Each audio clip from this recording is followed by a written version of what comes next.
భక్తివన్న ప్రేక్షకులకి శుభోదయం. 18/4/2024 స్వస్తి శ్రీ చాంద్రమాన స్వభకృత క్రోధినామ సంవత్సరం ఉత్తరాయణం వసంత ఋతువు చైత్రమాసం శుక్లపక్ష దశమి గురువారం.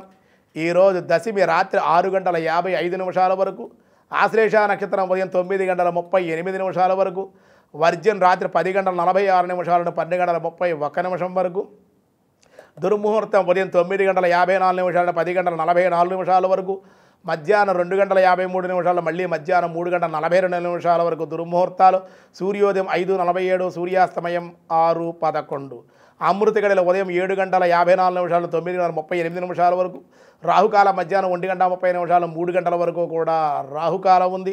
శుభ సమయం ఉదయం 6 గంటల నుండి 7:40 వరకు ఉదయ శుభకాలం, సాయంకాలం 4 గంటల నుండి 5:30 వరకు సాయంకాల శుభ సమయం, గండయోగం రాత్రి 2:03, తైతుల కరణం ఉదయం 6:10, గరంజి రాత్రి 6:55. ధర్మరాజ దశమి అంటారు.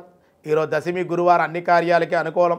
రేపే ఏకాదశి ఉపవాసం చేసేటువంటి వాళ్ళు రేపే చైత్ర శుద్ధ ఏకాదశి విశేషమైన ఏకాదశి కాబట్టి ప్రతి ఒక్కళ్ళు కూడా ఆచరించండి. దినారంభ చక్రాన్ని బట్టి ఈరోజు మేష, వృషభ, మిథున, కర్కాటక రాశి వారికి చాలా అత్యంత అనుకూలంగా ఉంది. సింహ, కన్య, తుల, వృశ్చిక రాశి వారికి కూడా చాలా బాగుంది ఈరోజు. అలాగే ధనస్సు, మకర, కుంభ, మీనరాశుల వారికి కూడా విశేషమైన శుభదాయకమైన రోజుగానే ఈరోజు చెప్పడం జరుగుతుంది. భగవద్గీతలో కృష్ణ పరమాత్మ ఏం చెప్తున్నారో ఈరోజు చూద్దాం. 18వ అధ్యాయంలో పార్థాయ ప్రతిబోధితాం భగవతాం నారాయణేన స్వయం వ్యాసేనాగ్రదిత పురాణమునినా మధ్యే మహాభారతం అద్వైతామృతవర్షిణీం భగవతీం అష్టాదశాధ్యాయిని అంబా త్వామనుసందదామి భగవద్గీతే భవద్వేషిణి బుద్ధ్యా విశుద్ధయా యుక్తో ధృతాత్మా నియమ్య చ శబ్దాదీన్ విషయాన్ త్యక్త్వా రాగద్వేష ఉదాస్య చ వివక్తస్తేనాని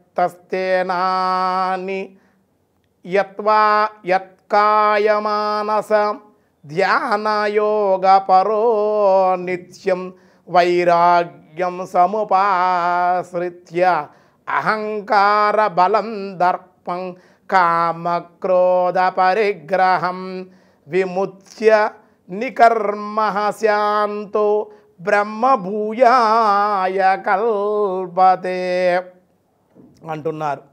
ఓ అర్జున, విశుద్ధమైనటువంటి బుద్ధి గలవాడవై తెలియకనైన స్వాతికమైనటువంటి తేలిగ్గా ఉండేటువంటిది స్వాతికమైన ఆహారాన్ని ఆహారం దొరికింది కదా సాధన చేసేవాడు భుజించేయకూడదు. మితాహారాన్ని భుజించేవాడు శబ్దాది విషయాలు త్యజించేటువంటి వాడు ఎక్కువగా వినకూడదన్నమాట. ఎంతవరకు వినా అంతవరకునే వినాలి.